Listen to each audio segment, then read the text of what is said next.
বসত করে কইছনা মন জানো না, তোমার ঘরে বসত করে কইছনা। ধূপগুড়ি তথা জলপাইগুড়ি জেলার গর্ব তিথি রায়কারজি।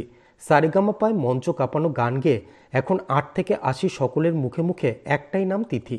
জলপাইগুড়ি জেলার ধূপগুড়ি মহকুমার প্রত্যন্ত গ্রাম দক্ষিণ গোসাইরহাটের ঝালটিয়ার রাজবংশী সম্প্রদায়ের মধ্যবিত্ত পরিবারের উজ্জ্বল নক্ষত্র তিথি রায়কারজি। বাবা করুণাময় রায়কারজি একটি গালামাল দোকানের ব্যবসায়ী, মা স্বর্ণলতা রায়কারজি গৃহবধূ। তিথির বয়স মাত্র 14, আর এই বয়সে সারেগামাপার মঞ্চের লোকসঙ্গীত গেয়ে মাতিয়ে তুলেছে গোটা বাংলা তথা ভারতবর্ষ। জন্মের পর যখন থেকে কথা বলতে শিখেছে তিথি, ঠিক তখন থেকেই বাংলার মাটি বাতাস সবকিছু নিয়ে গানের সুর যেন তার শরীরে লেগে রয়েছে। ছোট থেকে ভাওয়াইয়া গানের সুরে সবাইকে মাতিয়ে তুলেছে ছোট্ট তিথি। ছোট থেকে সঙ্গীতের সাথে যুক্ত পরিবারে বড় হচ্ছে সে। ছোটবেলায় বাবার কাছে হাতে খড়ি তার। এরপর উত্তরের বিশিষ্ট শিল্পী ক্ষীরোদ সরকার এবং শাস্ত্রীয় সঙ্গীতের শিক্ষা নেয় শিল্পী আনন্দ দেব শর্মার কাছে। তবে তিথি যেখানেই গিয়েছে মানুষের মন অনায়াসে কেড়ে নিয়েছে সুরেলা কণ্ঠ দিয়ে।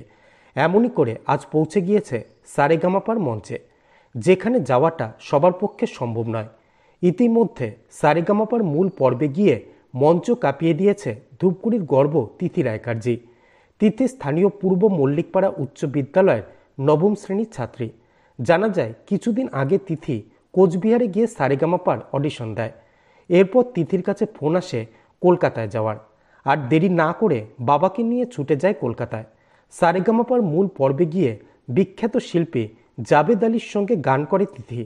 তিথির বাবাই জি বাংলার মঞ্চে মেয়ের গলায় মেডেল পরিয়ে দেন এবং তিনি গর্বের সাথে রাজবংশী ভাষায় বলেন, মেয়েদের কেউ অবহেলা করবেন না, ঠিকমতো মানুষ করলে তারাই রত্ন হয়।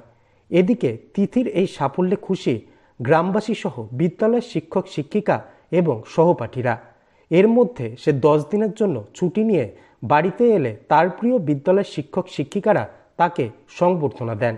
এত বড় একটা মঞ্চে গিয়ে এত বড় মানুষের সামনে গান করতে পেরে, আমার মাটির গান, আমার গানের গান, আমার উত্তরবঙ্গের গান, ভাওয়াইয়া গান শোনাতে পেরে তো খুব নিজের উপর খুব গর্ব মনে হচ্ছে, নিজের উপর খুবই গর্ববোধ করছি।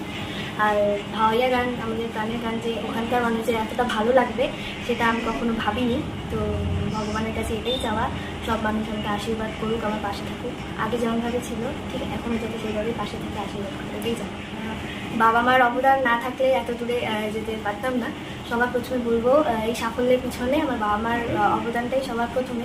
পাশাপাশি অনেক মানুষের অবদান রয়েছে, অবশ্যই আমার শিক্ষাগুরু, আমার এলাকার মানুষ, আমার গ্রামের মানুষ, সকলেই আমার পাশে ছিল। আমার গান পড়াশুনোর পাশাপাশি কোনোদিনও অসুবিধা হয়নি। দুটোই আমি সমানভাবে দেখতাম আর কি, দুটোই আমি সমানভাবেই সময় দিতাম। এখন একটু অসুবিধা হচ্ছে যেহেতু পড়াশোনাটা অনেকদিন হলো বন্ধ আছে, যেহেতু আমি বাড়িতে নেই, তাই জন্য পরে একটু অসুবিধা হতে পারে, তবু সেটা আমাকে আবার ভালো করে পড়ে মিটিয়ে নিতে হবে। Disclaimer. This channel may not promote any violent, harmful or legal activities. All content provided by this channel is meant for an educational purpose only.